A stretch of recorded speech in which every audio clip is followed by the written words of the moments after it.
Hello, it's Robert Nelson here again, talking with Jessica Sola, this time about academic integrity. Oh, I hate that term. Oh, sorry, hi. Go ahead, please. You don't like the term academic integrity? No, not really. Why not? Academic integrity, it means not cheating, right? So why not just say it? Hey No guys, cheating. Yeah, you're not allowed to cheat. It's not surprising.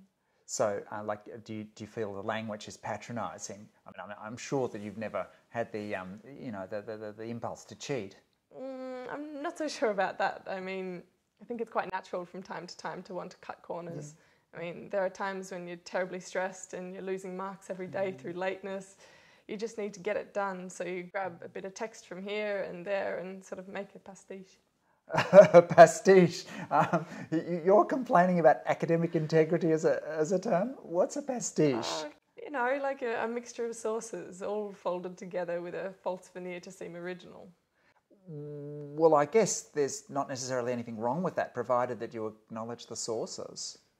Yeah, and I'd know to do that, say with direct quotation. No harm there, but there's also often a fine line between saying something in your own voice and simply paraphrasing what someone else has said. Yeah. And I still don't always know for sure how much I have to pepper sort of my pastiche with footnotes. Haha, that's an irony then. If it's a direct quotation, it's easy to acknowledge, but if it's an expression of what you're trying to synthesise in your own mind, you run the risk of paraphrasing someone else and not acknowledging your sources. If I said Romans weren't great artists and philosophers like the Greeks, but they were brilliant engineers and organisers, I'm sure that someone else has said that. Only I have no idea who. So who would necessarily? Would that be a problem? Probably not, because it's kind of like general knowledge, like apples come from trees. Oh yeah, apple trees. I'm relieved. So lecturers aren't such pedants then? No, besides, there are much worse forms of cheating. Yeah. Like what? I don't know anyone who cheats, but I've heard that some students just sort of take one another's files and submit it as their own work. Sort of expecting to get credit for something that they didn't lay a finger on. Yeah. So apart from the dishonesty, that would be very naive to imagine that it wouldn't be detected. So, anything else? Well, yeah, plagiarism is an obvious case where students apparently just sort of rip stuff off from the internet. But isn't there plagiarism detection software to take care of all that? Why do students even attempt that? I'm not sure. As I said, no one in my circle cheats, but I have an inkling that, and you just sort of gave the hint with the plagiarism detection software, especially sort of turn it in. A certain type of student will take a gaming approach to the to the algorithm of trying to beat the game. They sort of fiddle with the text just to pass, so it passes, turn it in, and they're not necessarily dishonest or anything. Yeah. Gaming. That sounds like a lot more work than just doing the assignment and learning from it. Yeah, and a lot less fun than gaming with a real game and sabotaging your own learning. Yeah, sabotaging your own learning. Yep. Leaving aside any anxiety about being caught cheating, you're squandering a beautiful opportunity to learn stuff. But Jessica, can we go back a bit? You said that sometimes students grab one another's work.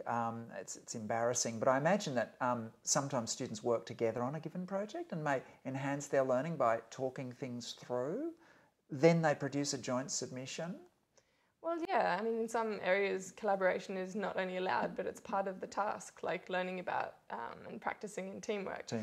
All of these things only become dishonest when they're presented as some sort of something that they're not. Like if you present work that is a collaboration that isn't your own, it's sort of misrepresenting things. Yeah, sure. Jessica, that's why they call it academic integrity. Integrity because the wholeness of what you've made and how it's presented is robust and defensible. So if you're honest about what's gone on, even the pastiche could be redeemable. Yeah, that's right. A pastiche isn't criminal. Half of the music of the Baroque and the electrical architecture of the 19th century would be open to question. But you don't really see footnotes in Bach to say that he ripped off Henry Purcell. Purcell, yeah. Shakespeare to acknowledge Bandello, yeah, sure. I mean, when Shakespeare read Bandello, he did a lot of learning to turn that novella into Romeo and Juliet. Oh yeah, and impeccably good faith. I mean, no one was deceived. No one expected Shakespeare to be original in the invention of stories, but they would have expected learning. I mean, that the playwright took old stock and assimilated it into a unique and meaningful way that reflected genuine interpretation. I mean, I think that's what lecturers really care about. Is your own work about learning, or is it sort of just gaming with sources and trying to outsmart the system? Yeah, I really like your term, in good faith. Are there resources that help students figure out what's right and what's wrong? Oh, there are plenty. I mean, there's a policy, plus each faculty has guidelines. I mean, also the library provides an online training, and you can find out about it all at the information desk of your library or on their website. Kind of sad, isn't it? How do you mean? Well, I mean, the few people who are going to try it on aren't going to read the policies very diligently.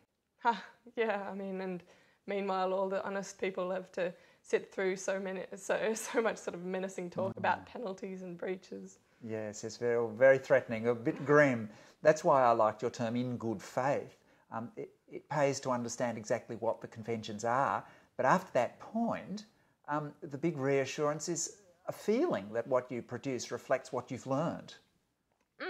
Integrity. I never thought you'd utter the word. Touché.